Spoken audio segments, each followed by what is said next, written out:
नमस्ते, हमारा नाम डॉक्टर तेजो कृष्णा पम्मी है। स्वागत है हमारा दंत रोग चिकित्सा केंद्र में। हम बाल दंत रोग चिकित्सक हैं। करीबन 2 दशक से ये सेवा हम समाज को प्रदान कर रहे हैं। मेरा एक संकल्प है कि अगला 2 साल में 10 लाख लोगों को ऐसा सद्मार्ग में पहुंचाएं जिनसे उनकी मुंह की स्वास्थ्य स्थिति वापस आ जाए और कभी दंत रोग का शिकार ना हो। इस रोग का 2 मुख्य भाग आपको समझना है। पहला चीज़, दाँत का रोग लगा और डैमेज हो गया, जिसका ट्रीटमेंट हम 100% कर सकते हैं। दूसरा, इस बच्चे में इतना दाँत क्यों सड़ा, उसका ट्रीटमेंट हम अकेले नहीं कर सकते हैं। इसीलिए आपको अगला 10 मिनट ध्यान से एक कहानी सुनना है, जिससे मुँह का स्वास्थ्य स्थिति क्या होता है और उसका होने का वजह और उसका वापस लाने की प्रक्रिया आपको डिटेल रूप में समझा जाएगा। हमारे मुंह के अंदर एक कवच है जो दांत को प्रतिक्षण बचा रहा है। ये कवच हमारे मुंह के वातावरण में है और ये कवच जब प्रकृति ने निर्माण किया है, अटूट बनाया है।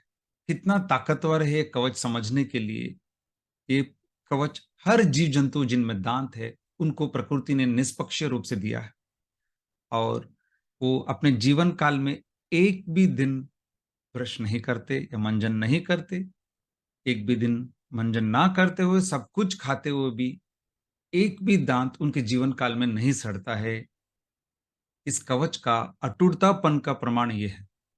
अभी इंसान ही एक ऐसा नस्ल है जिसने इस कवच को तोड़ा है, तो हमारे मुंह में ही दांत का सड़ना दिखता है। पूरा प्रकृति में सिर्फ केवल इंसानी नस्ल है जिनमें दांत रोग का शिकार होने की चांसेस है। पहला चीज, ये कवच कैसे काम करता है? देखिए, हमारे शरीर में प्रतिदिन लाखों कण साधारण रूप से प्रतिदिन लुप्त हो रहा है और उतना ही मात्रा में निर्माण हो रहा है। यानी सेल डीजनरेशन और सेल रीजनरेशन, अगर ये दोनों प्रक्रियाएं सामान्य है, बैलेंस्ड है, संतुलित है, तो हम इसको आरोग्य स्थिति बोलते हैं। उसी प्रकार हमारा जो दांत है, समझो कि ये दांत का ऊपरी सतह है और हमारे दांत की ऊपरी परत पर प्रतिदिन एक प्रक्रिया हो रहा है उसको स्वास्थ्य स्थिति में रखने के लिए। हमारे दांत के ऊपरी परत प्रतिदिन सूक्ष्म रूप में, माइक्रोस्कोपिक लेवल में गल रहा है और रिपेयर हो रहा है। ये कैसे होता है? अगर हमने कोई भी एसिडिक खाना, खट्टा खाना, इमली, कोकम, नींबू, विनेगर, ऐसे आम्ल पदार्थ जब खाते हैं, वो दांत को स्पर्श करता है तो एक रासायनिक प्रक्रिया से गलता है। ये हर जीव जंतु जिनमें खाना पीना हो रहा है, उनके मुंह में ये हो रहा है।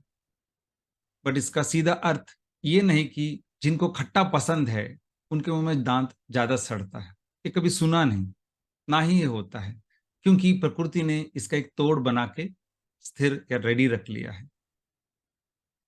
जैसे ही डाइटरी एसिड्स दांत को स्पर्श किया और मटेरियल गल के बाहर आ गया दांत के ऊपरी परत से, हमारा थूक इसको संपर्क करके रिपेयर करता है। हमारे थूक में ऐसा एक औषध तत्व है जो कुदरत ने निर्माण किया है इस तरह के डैमेज को रिपेयर करने के लिए। सीधा अर्थ यह है कि आग लगा नहीं उसी क्षण बुझ गया, यानी डैमेज हुआ नहीं उसी क्षण रिपेयर हो गया। दांत का गलने की प्रक्रिया और दांत का निर्माण होने की प्रक्रिया अगर दोनों संतुलित है, तो आपके मुंह में कभी भी कीड़ नहीं लग सकता। यही ये कवच हम बोलने की कोशिश कर रहे हैं। तो इंसान ऐसा क्या खास करता है करके ये इसको तोड़ता है? एक, हम लोग प्राकृतिक नियम अनुसार खाना-पीना नहीं खाते। दूसरा, और ज़्यादातर वही कारण हो सकता है कि हमारा मुँह के अंदर इंसान एक ऐसा नस्ल है जो इतना विविध प्रकारों से, इतना मात्राओं में प्रतिदिन मुँह के अंदर मीठापन का महसूस करता है। अत्यधिक मात्रा में मीठापन के सेवन से ये कवच कैसे टूटता है? इसको समझने के लिए आपको थोड़ा एक्सपेरिमेंट करना है। अगर आप अपने शिशु के दांत को नाखून से ऐसे रगड़ते हैं, तो एक सफेद मेवा जैसा चीज देखा होगा, जिसको हम लोग हमारे टेक्निकल भाषा में मैच्योर्ड डेंटल प्लाक बोलते हैं। शायद जाने अनजाने में ब्रशिंग या मंजन करने की प्रक्रिया इस मोटा परत को निकालने के लिए होता है। कुदरती रूप में यानी संतुलित वातावरण में हमारे दांत के ऊपर एक अदृश्य बायोफिल्म बनता है जो हम डेंटल प्लाक बोलते हैं। वो हमारे मुंह के अंदर बसने वाले कीटाणुओं से तैयार या निर्माणित परत है। हमारे मुंह के अंदर करीबन 350 से ज्यादा वर्गों या स्पीशीज के कीटाणु बसते हैं। करोड़ों सालों से हमारे मुंह के अंदर, हमारे मुंह के वातावरण के अंदर ये बस रहे हैं। हम उनको रहने की निवास स्थल देते हैं, जिसके बदले में हमारे वो दांत और मसूड़ों की देखभाल करते हैं। यानी हम दोनों निकट संबंधित है स्वास्थ्य स्थिति प्राप्त करने के लिए, एक दूसरे पर निर्भर हैं, जिसको हम लोग सिम्बायोटिक रिलेशनशिप बोलते हैं।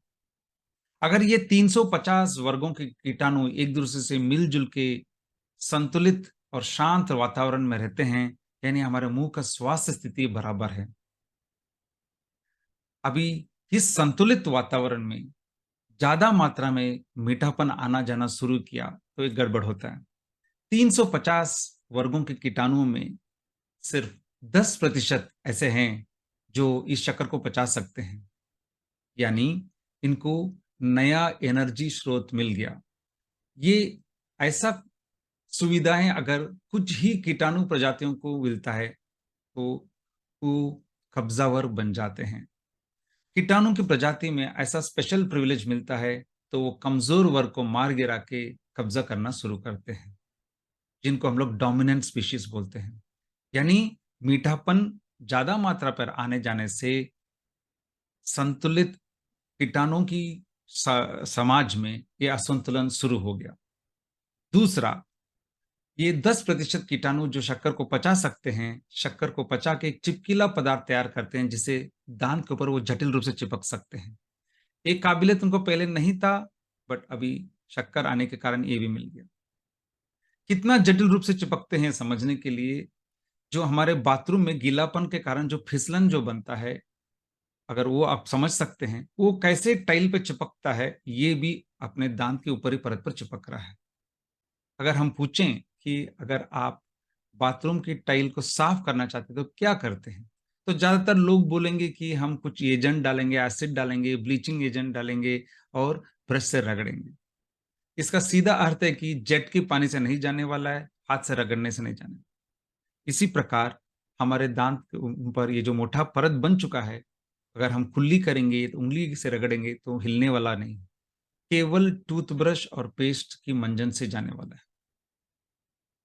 अभी ये जो कीटाणु मोटा परत बना चुके हैं, उनको भूखा है, तो उनको खाना चाहिए। तो आप अभी शक्कर या गुड़ खाने की ज़रूरी नहीं है। केवल इनोसेंट बिस्किट भी मुँह के अंदर डालते हैं, तो उसका जो मीठापन है, ये स्पंज की तरह चूस लेंगे और दाँत की ऊपरी परत के जो मेवा के अंदर डाल के बैठेंगे। आप 1 लीटर पानी से कुल्ली करो, मुँह के अंदर कोई भी मीठापन का महसूस नहीं हो रहा है, बट जब तक वो मोटा परत है, उसके अंदर शक्कर भरा-भरा है और जब भी उसको भूख लगता है, शक्कर को पचाता है और एसिड एक बाई प्रोडक्ट के रूप में थूकता है। दाँत के ऊपर एसिड गिरते ही दाँत गलना शुरू। अभी दाँत चिल्लाता है, "मैं जल रहा हूँ, मुझे बचाओ।" थूक आता है नियमानुसार उसको संपर्क करने के लिए। अनफॉर्चुनेटली इतना मोटा परत होता है, जो उस थूक को स्पर्श करने नहीं देता। आग लग गया, बुझ नहीं पा रहा है, डैमेज हो रहा है, फूक स्पर्श करके रिपेयर नहीं कर पा रहा है, तो धीरे-धीरे मटेरियल इतना बाहर चले जाता है, एक दिन खोखला होके ढस गया है तो कैविटी के रूप में या खड्डे के रूप में दिखता है। अगर बच्चे या आप में एक भी खड्डा या कैविटी दिखाई दिया, मतलब 10-15 महीने पहले ये कवच टूट गया। इतना समय लगता है कवच टूटने के लिए और कैविटी के रूप में आम आदमी के नज़र में प्रस्तुत होने के लिए। ये है कहानी मुँह के अंदर कीड़ कैसा होता है इसके बारे में। अभी आपका मुँह का या अपने बच्चे की मुँह की डिटेल एग्ज़ामिनेशन होगा। उसके बाद उस बच्चे की केरीस रिस्क स्टेटस नापा जाएगा, यानी मुँह की वातावरण की रिपोर्ट कार्ड नापा जाएगा और क्या डैमेज हुआ है उसका ट्रीटमेंट प्लान आपको प्रस्तुत किया जाएगा। तब तक के लिए धन्यवाद।